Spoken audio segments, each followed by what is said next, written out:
பிரிட்டனில் உங்களுக்கு பிடித்தமான இல்லங்களை சொந்தமாக்கிக் கொள்ள எப்பொழுதும் நாடுங்கள் Sri estate agent accountancy and tax. எங்களை மிக விரைவாக சந்திக்கும் போது நாங்கள் மிக விரைவாக உங்களுக்கு அந்த வீட்டு பிரச்சனையை தீர்த்து உங்களுக்கு ஒரு சொந்த வீட்டுக்காரராக நாங்கள் மாற்றி அமைச்சு தருவோம். 333 ரெய்னர்ஸ் லேன், பினாங். தமிழ் உறவுகளே வணக்கம்.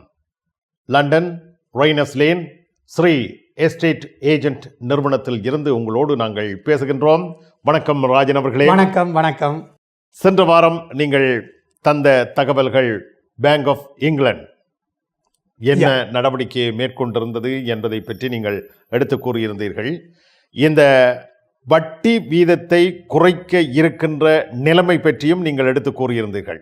அவ்வாறு வட்டி வீதம் குறைக்கப்படுகின்ற பொழுது வீடுகள் வாங்குவது என்பது இலகுவாக இருக்குமா, கடினமாக இருக்குமா? அது பற்றி நீங்கள் தான் விளக்க வேண்டும். நிச்சயமாக ஒரு நல்ல கேள்வி. ஏனென்று சொன்னால் அந்த வட்டி வீத விடயம், இன்ஃப்ளேஷன், அதாவது பணவீக்கம், வட்டி வீதத்தில் ஒரு மாற்றம் வரும்போது உண்மையாகவே நிறைய மக்கள் போட்டி போட்டு வீட்டை வாங்குவினோம். அப்போ நான் தமிழ் மக்களுக்கு இந்த நேரத்தில் ஒரு விடயத்தை தெரிவிக்க வேண்டிய ஒரு கட்டாய தேவை இருக்குது.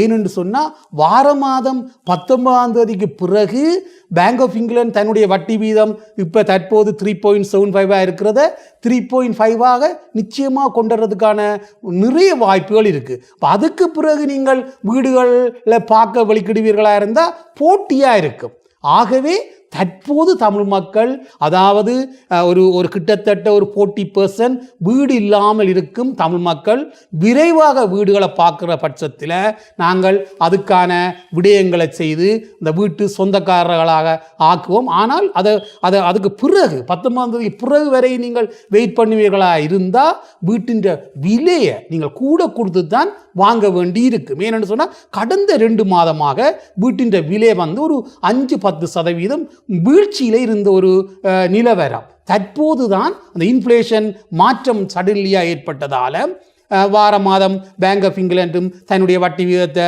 1/4% குறைக்கிறதால கிட்டத்தட்ட நீங்கள் பார்த்தீங்கள் என்றால் அடுத்த மாதம் அளவில் வீட்டின் விலையில் அதிகரிக்கக்கூடிய மாதிரி இருக்கும். அப்போ அந்த வேளையில் வீடுகளை நீங்கள் வாங்க முற்படும் போது அந்த போட்டி கடுமையாக இருக்கும். ஆகவே எங்களுடைய தமிழ் சமூகம் அதற்கு முந்த வேணும். அதுக்கு முதல் என்ன சந்திக்கிறவர்களுக்கு இலகுவாக குறைந்த, அதாவது மார்க்கெட் ப்ரைஸை விட 5-10% குறைவாக நாங்கள் அந்த வீடுகளை வாங்கக்கூடிய மாதிரி இருக்கும். அதாவது ஒரே இடத்தில், உதாரணமாக நாங்கள் இப்பொழுது இருந்து பேசிக்கொண்டிருக்கின்ற இடம் ரெய்னர்ஸ் லேன் என்று எடுத்துக்கொண்டால், இந்த ரெய்னர்ஸ் லேன் பகுதியிலேயே ஓரிடத்தில் விலை ஒரு விதமாகவும் இன்னொரு இடத்தில் விலை இன்னொரு விதமாகவும் இருப்பதற்கான காரணம் என்ன?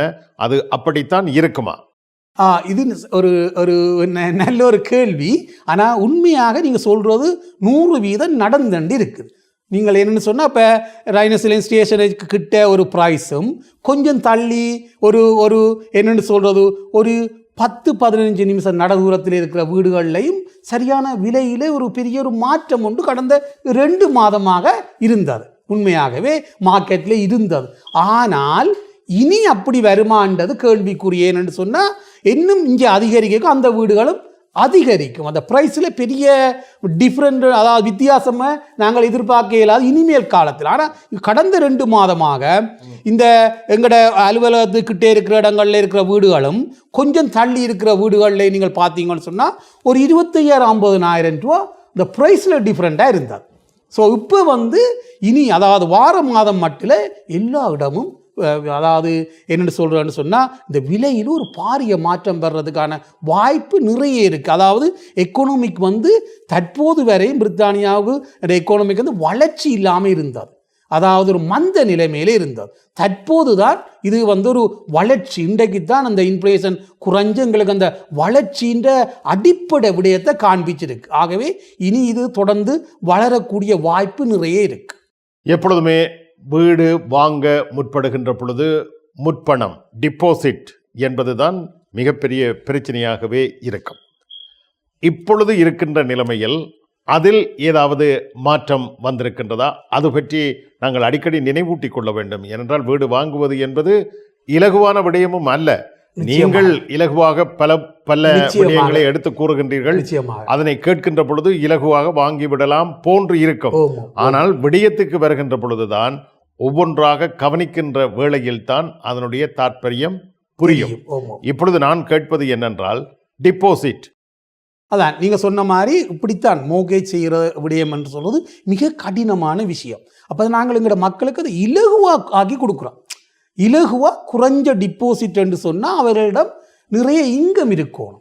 அதாவது எங்களோட மக்களை பொறுத்தவரையில் பார்த்தீங்கன்னு சொன்னால் 35-40%, அதாவது 25,000 இருந்து 35,000 வரையும் தான் அவர்களுடைய பேசிக் சேலரி. ஸோ அப்போ அதுக்குள்ளே அவர்களுக்கு 6 லட்சம் 7 லட்சத்துக்கான வீட்டை நாங்கள் வாங்கி கொடுக்கணும்.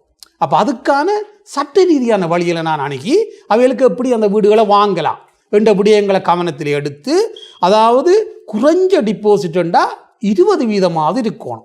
குறைஞ்ச இன்கம் உள்ள ஆட்கள் குறைஞ்சது 20% டிபாசிட் இருக்கணும்.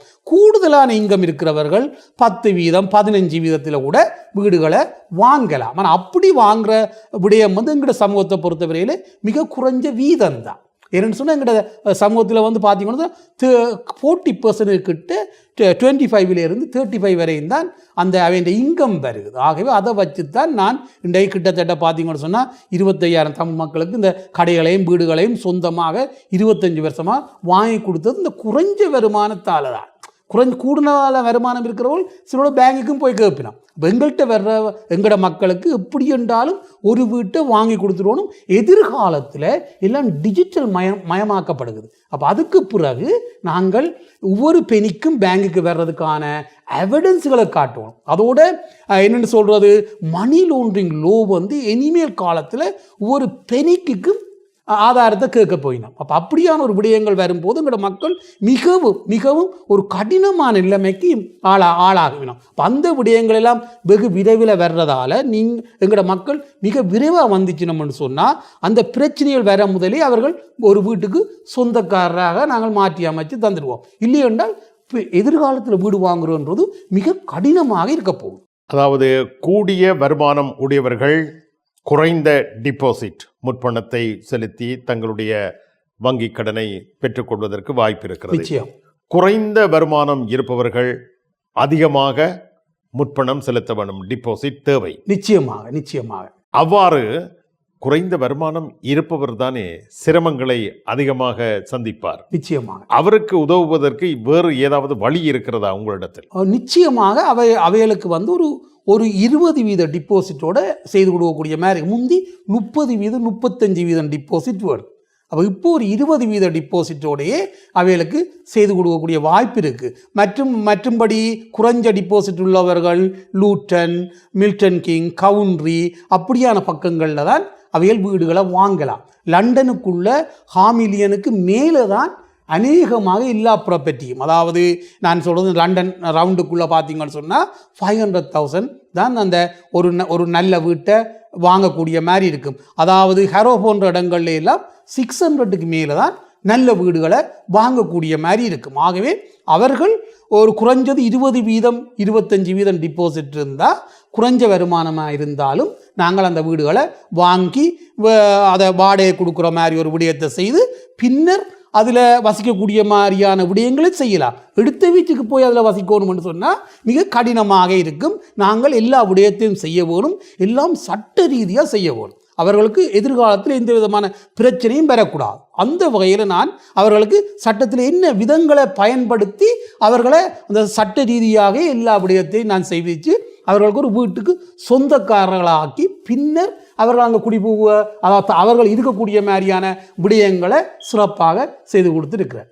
முக்கியமான விடயத்தை நீங்கள் குறிப்பிட்டீர்கள். அதாவது ஒருவர் வருகின்ற பொழுது அவர் பணம் எடுத்து வந்தால் அந்த பணத்தை உரிய இடங்களுக்கு கொடுத்துவிட்டு வீட்டை வாங்கி கொடுத்து விடலாம்.